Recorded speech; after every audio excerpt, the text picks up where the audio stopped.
इस फरवरी में 4 साल बाद कुछ लोगों को ऐसा अवसर मिलेगा जो अन्य लोगों को हर साल मिलता है, क्योंकि इस बार फरवरी 28 नहीं बल्कि 29 दिनों की है। जी हाँ, ये साल यानी 2020 एक लीप ईयर है। लीप ईयर अन्य वर्षों की तुलना में एक दिन ज्यादा होता है। लेकिन क्या आप जानते हैं कि ऐसा क्यों होता है? हमारे कैलेंडर में हर 4 साल में फरवरी महीने में एक दिन ज्यादा क्यों जोड़ा गया है? अगर ऐसा ना हो तो क्या होगा? लिहाजा इस वीडियो के जरिए लीप ईयर से जुड़े उन तमाम सवालों के जवाब मिलने वाले हैं जो शायद आपने अब तक नहीं सुने होंगे। आखिर एक दिन बढ़ता क्यों है? एक कैलेंडर पृथ्वी के मौसम के अनुरूप होता है। एक कैलेंडर में दिनों की संख्या पृथ्वी द्वारा सूर्य की परिक्रमा करने में लगे समय के बराबर होती है। दरअसल पृथ्वी को सूर्य के चारों ओर एक चक्कर पूरा करने में लगभग 365.242 दिनों का समय लगता है, लेकिन हर साल में आमतौर पर केवल 365 दिन होते हैं। अब अगर पृथ्वी के द्वारा लगाए गए अतिरिक्त समय 0.242 दिन को 4 बार जोड़ा जाए तो ये समय एक दिन के बराबर हो जाता है। इसलिए 4 वर्षों में लगभग एक पूर्ण दिन हो जाता है और कैलेंडर में हर 4 साल में एक बार अतिरिक्त दिन जोड़ा जाता है। इसी साल को लीप ईयर कहते हैं। देखने में ये गलत लग सकता है, लेकिन इस गलती को ग्रेगोरियन कैलेंडर के जरिए सुधारा गया है। ये वही कैलेंडर है जिसे हम आज अपने घरों की दीवारों पर लगाते हैं या मोबाइल पर तारीख देखकर अपनी योजनाएं बनाते हैं।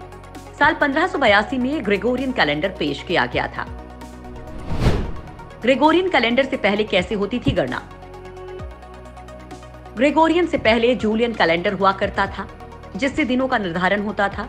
इसे 45 ईसा पूर्व में पेश किया गया था, लेकिन इस प्रणाली में लीप वर्ष के लिए कैलेंडर अलग होता था। जूलियन कैलेंडर में पृथ्वी के एक चक्कर लगाने के निश्चित समय का ज्ञान न होने के कारण इसमें खामियां आने लगी। ये कैलेंडर 10 दिन पीछे हो गया।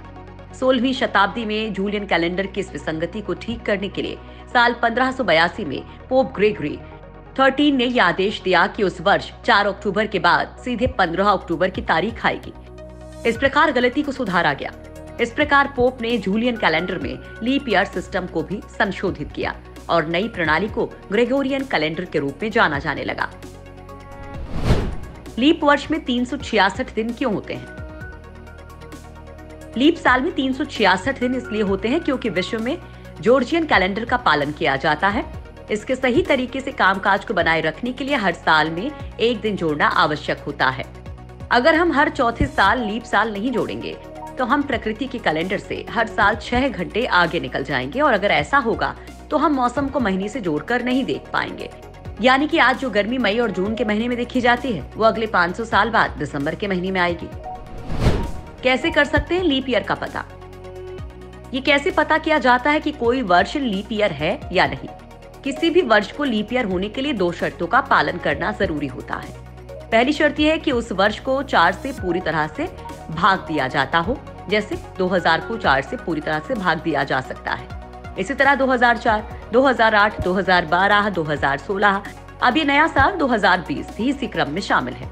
दूसरी शर्त यह कि अगर कोई वर्ष 100 से पूरी तरह भाग दिया जा सके तो वो लीप ईयर नहीं होगा, लेकिन अगर वही वर्ष पूरी तरह से 400 की संख्या से विभाजित हो जाता है तो वो लीप ईयर कहलाएगा।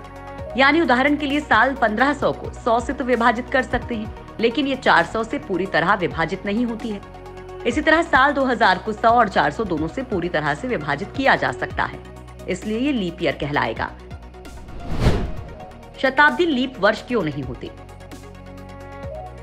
गिग्लियो ने 16वीं सदी में यह सिद्ध किया कि यदि प्रकृति की घड़ी के साथ साथ चलना है तो हर चौथे वर्ष एक दिन जोड़ने की व्यवस्था में कुछ अपवाद रखने होंगे। उसने कहा कि कोई वर्ष जो कि 4 से विभाजित होता हो तो वो साल लीप साल होगा, जिसमें फरवरी 29 दिन की होगी।